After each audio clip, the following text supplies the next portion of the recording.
तो अब है next topic, that is cause of disease. यानी कि हमने कहा हमको डिजीज हो रही है, हमको बीमारी हो रही है, तो उसके कॉज क्या है, उस बीमारी होने के कारण क्या हैं। तो सबसे पहले तो ये देखो कि how disease can be caused. हमने कहा कि भाई डिजीज होने के कारण क्या हैं, लेकिन डिजीज हो क्यों रही है। ठीक है, दोनों में डिफरेंस है। कॉजेज ऑफ डिजीज यानी कि डिजीज होने के कारण, लेकिन ये जो हम कारण पढ़ेंगे ये अलग है, ये इमीडिएट और कंट्रीब्यूटरी में डिवाइडेड है। जो मैं आपको बता रहा हूं कि डिजीज किस तरीके से हो सकती है, उसमें अब मैं फैक्टर बताना चाह रहा हूं आपको। हालांकि आप इनको इंटरलिनेट कर सकते हो, दोनों को एक जैसा समझ सकते हो, बट अभी के लिए मान लो कि ये चीज अलग है, how disease can be caused, कि एक डिजीज कैसे हो सकती है। उसके लिए मैं आपको फैक्टर्स बता रहा हूं इन टर्म्स ऑफ फैक्टर। आप ऐसे ले लो, how disease can be caused in terms of factors. इसमें मैं किसके टर्म में बता रहा हूं आपको, फैक्टर्स के टर्म में बता रहा हूं। देखो पहला जो फैक्टर है वो है इंटरनल और इंट्रिंसिक फैक्टर। इंटरनल यानी कि अंदर वाला, अंदर वाले को ही तो इंटरनल बोलते हैं, और इंट्रिंसिक यानी कि अंदर वाला ही भाई, बस इंटरनल को हम इंट्रिंसिक भी बोलते हैं। तो इंटरनल और इंट्रिंसिक फैक्टर। अब देखो डिजीज कहां होती है, बॉडी में। डिजीज कहां होती है, बॉडी में। तो बॉडी के इंटरनल फैक्टर या फिर इंट्रिंसिक फैक्टर, सर समझ गए, क्योंकि डिजीज कहां हो रही है, बॉडी में हो रही है, तो बॉडी के इंटरनल या फिर इंट्रिंसिक फैक्टर क्या क्या हो सकते हैं। देखो माल फंक्शनिंग ऑफ बॉडी ऑर्गन्स, जब बॉडी के ऑर्गन ढंग से काम ना करे भाई। अब देखो पेट का काम क्या है, खाने को पचाना है, एचसीएल रिलीज करना है। अगर तुम्हारा पेट एचसीएल रिलीज ना करे तो क्या हाल होगा, सोच सकते हो। ज्यादा ही रिलीज कर दे एसिडिटी हो जाएगी, उसमें भी वो भी अच्छा नहीं है। तुम्हारा लीवर बाइल जूस ना सीक्रेट करे, बाइल जूस अभी यहाँ से सीक्रेट नहीं कर रहा है लीवर, तो तुम्हारा खाना क्या पच पाएगा, नहीं पच पाएगा। सलाइवा नहीं निकलेगा मुझे, खाना पचेगा नहीं पचेगा, गैस्ट्रिक जूसेस नहीं बनेंगे सारे, खाना पचेगा नहीं पचेगा। तो अगर बॉडी के ऑर्गन्स माल फंक्शनिंग करते हैं तो वो इंट्रिंसिक फैक्टर में आ गया भाई, क्योंकि बॉडी के अंदर के ऑर्गन है वो। हार्मोनल इंबैलेंस, हार्मोन जब गड़बड़ी करते हैं, जैसे पिट्यूटरी ग्लैंड है, ठीक है, थायरॉक्सिन, जैसे थायराइड ग्लैंड सीक्रेट करती है थायरॉक्सिन, तो थायराइड को अगर सीक्रेट करना ना भूल जाए या थायराइड को सीक्रेट नहीं करे तो गोइटर वगैरह होने के चांसेस रहते हैं, बीमारी होने के चांस रहते हैं। तो वो यहाँ पर है हार्मोनल इंबैलेंस। तीसरा है जेनेटिक डिसऑर्डर, ठीक है, GENETICDISORDER, genetic disorder. Genetic disorder क्या होता है सर, देखो कोई भी एक नॉर्मल पर्सन है, उसके पास 46 क्रोमोसोम्स का पेयर होता है, 46 क्रोमोसोम्स। जब कोई बेबी बॉर्न होता है तो उसके पास 46 पेयर क्रोमोसोम्स का पेयर होता है, उसमें से 23 फादर के होते हैं, 23 मदर के होते हैं।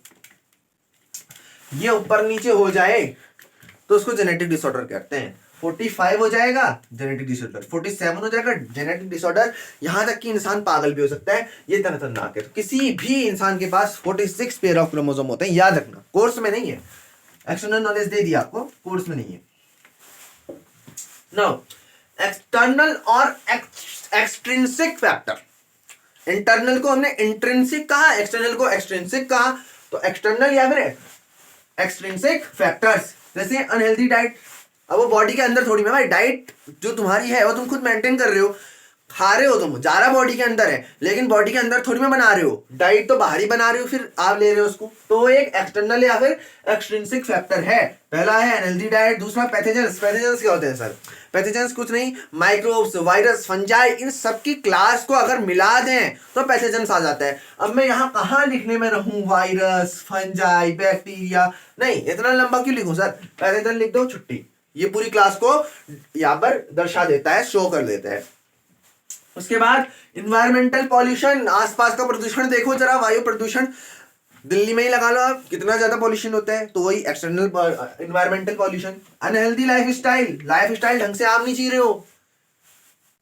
अनहेल्दी लाइफस्टाइल क्या हो सकता है सर, आप स्लम्स में रह रहे हो, आप और प्रॉपर्ली फूड नहीं ले रहे हो, तो वो क्या है, अनहेल्दी लाइफस्टाइल है। आप अच्छे से कहां जी रहे हो अपनी लाइफस्टाइल। उसके बाद ये हमने पढ़े फैक्टर, कॉजेज ऑफ डिजीज और how disease can be caused in terms of factor हमने पढ़ लिए सर, इंटरनल और एक्सट्रिंसिक या फिर एक्सटर्नल या फिर इंट्रिंसिक, ठीक है, इंटरनल, इंट्रिंसिक, एक्सटर्नल, एक्सट्रिंसिक, ये हमने पढ़ लिए, दो फैक्टर होंगे इंटरनल एक्सटर्नल, बस हमको ये क्लियर हो गया इन टर्म्स ऑफ फैक्टर। अब हम आते हैं मेन ब्रॉड कैटेगरीज में कॉजेज ऑफ डिजीज के। अब ब्रॉड यानी कि मेन कैटेगरीज पढ़े हम, तो ये दो मेन कैटेगरीज हैं डिजीज की भाई, इमीडिएट कॉज और कंट्रीब्यूटरी कॉज, ये ही दोनों कॉज हैं। यही दोनों कॉज हैं जिनकी वजह से डिजीज होती है। अब क्या होते हैं ये इमीडिएट और कंट्रीब्यूटरी कॉज, आइए देखते हैं। तो अब है इमीडिएट और contributory causes. So what are the immediate cause? 1 second. Immediate cause. So these are not the actual cause but are responsible for, these are the actual cause that are responsible for a disease.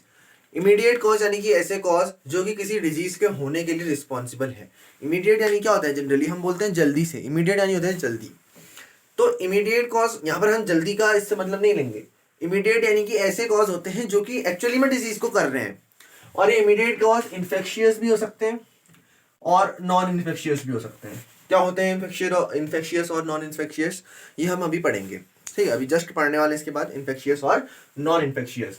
तो immediate cause, ठीक है, हमने क्या पढ़ा कि ये actual cause है जो किसी डिजीज को कर रहे हैं, जैसे कि virus, bacteria, micro organism, fungi, algae etcetera. जैसे देखो आपको कोई बीमारी हो रही है तो जनरली क्या होता है, कोरोना वायरस है, किसकी वजह से हो रहा है, वायरस की वजह से हो रहा है।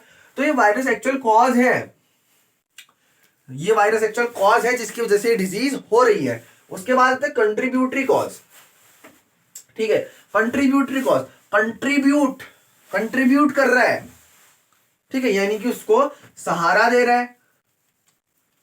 कंट्रीब्यूट, सहारा बोल सकते हैं, या फिर उसके प्रति कोई विनोदना प्रकट कर रहा है, ठीक है, वो बात अलग हो जाएगी। तो सहारा दे रहा है, कंट्रीब्यूशन दे रहा है उसमें।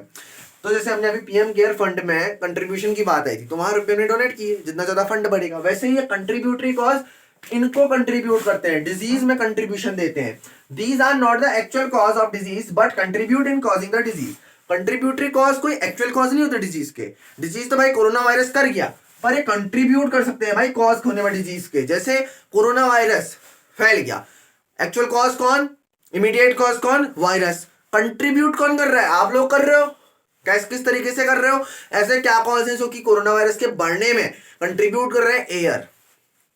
एयर जहां तहां चले जा रही है, कोई इन्फेक्शियस पर्सन है उसने छींका तो उसके पार्टिकल्स दूसरे तक पहुंच जा रहे हैं, एयर कंट्रीब्यूट कर रही है।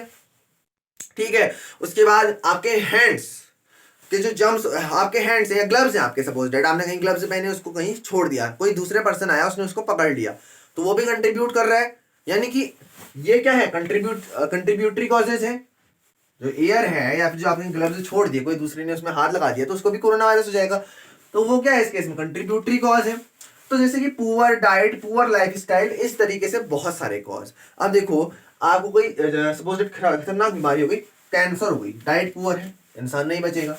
पुअर लाइफ स्टाइल है भाई, वो तो पुअर लाइफ स्टाइल में रहता है, उसके पास अफोर्डेबल ही नहीं है कि मतलब वो और पैसे खर्च कर सके, तो वैसे ही उसको कैंसर हुआ है तो वो नहीं बच सकता, तो ये कंट्रीब्यूट कर रहा है। ठीक है, तो यही था इमीडिएट और कंट्रीब्यूटरी कॉज जो कि हमने पढ़ा कॉजेज ऑफ डिजीज में। इससे पहले इंटरनल और इंट्रिंसिक फैक्टर और एक्सटर्नल और एक्सट्रिंसिक फैक्टर ये हमने पढ़े थे।